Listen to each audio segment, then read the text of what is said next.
తెలంగాణలో Amazon web services విస్తరణ, AI ఆధారిత డేటా సెంటర్పై రేవంత్ చర్చలు.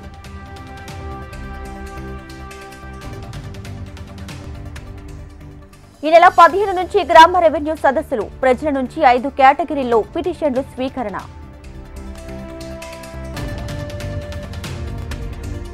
ప్రభుత్వ ఉద్యోగుల బదిలీలపై ఏపీ సర్కార్ దృష్టి, 2-3 రోజుల్లో జీవో జారీ చేసే ఛాన్స్.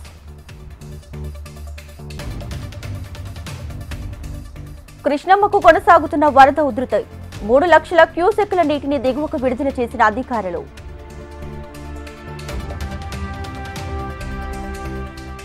కర్ణాటక హాస్పిటల్లో తుంగభద్ర డ్యాం వద్ద కలకలం, వరద ఉధృతికి కొట్టుకుపోయిన 19వ గేట్.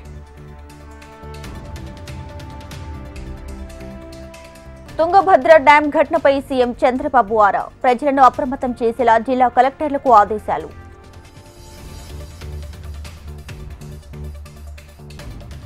శ్రీశైలం జలాశయానికి తగ్గుతున్న వరద ప్రవాహం, జల విద్యుత్ కేంద్రాలలో కొనసాగుతున్న విద్యుత్ ఉత్పత్తి.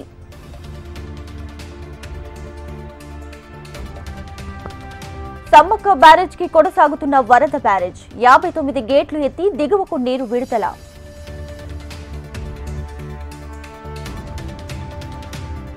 Sitarama project pump house trial run ప్రారంభం, రన్ను ప్రారంభించిన ఉత్తమ్, తుమ్మల, పొంగులేటి. వైఎస్ జగన్ పై టీడీపీ నేత బుద్ధ వెంకన్న ఆగ్రహం, ప్రజల సొమ్ముతో జగన్ విలాసవంతమైన జీవితం గడిపాడని ఆరోపణ.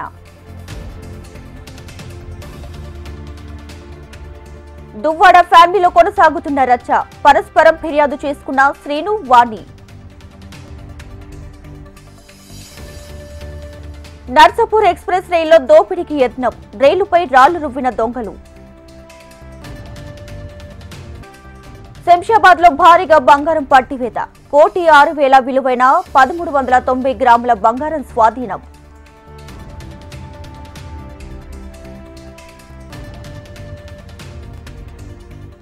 మరోసారి పడగ విప్పేందుకు కరోనా రెడీ, 84 దేశాల్లో భారీగా నమోదవుతున్న కేసులు.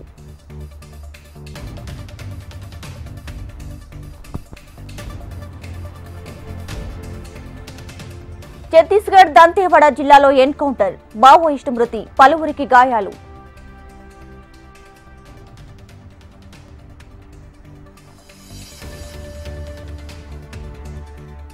మరో బాంబు పీల్చిన హిండెన్బర్గ్ రీసెర్చ్ సంస్థ, సెబీ చైర్పర్సన్ మాధబీపురిపై తీవ్ర ఆరోపణలు.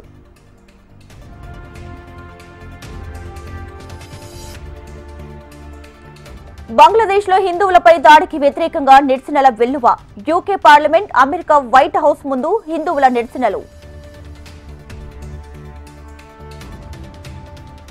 బంగ్లాలో మళ్లీ భగ్గుమన్న అల్లర్లు, సుప్రీంకోర్టు సీజీ రాజీనామా చేయాలంటూ డిమాండ్.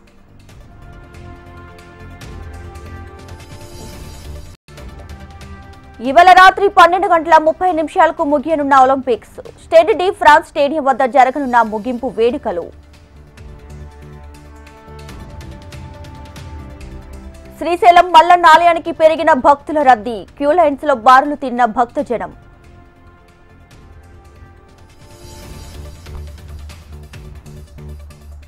తిరుమలలో కొనసాగుతున్న భక్తుల రద్దీ, శ్రీవారి సర్వ దర్శనానికి 24 గంటల సమయం.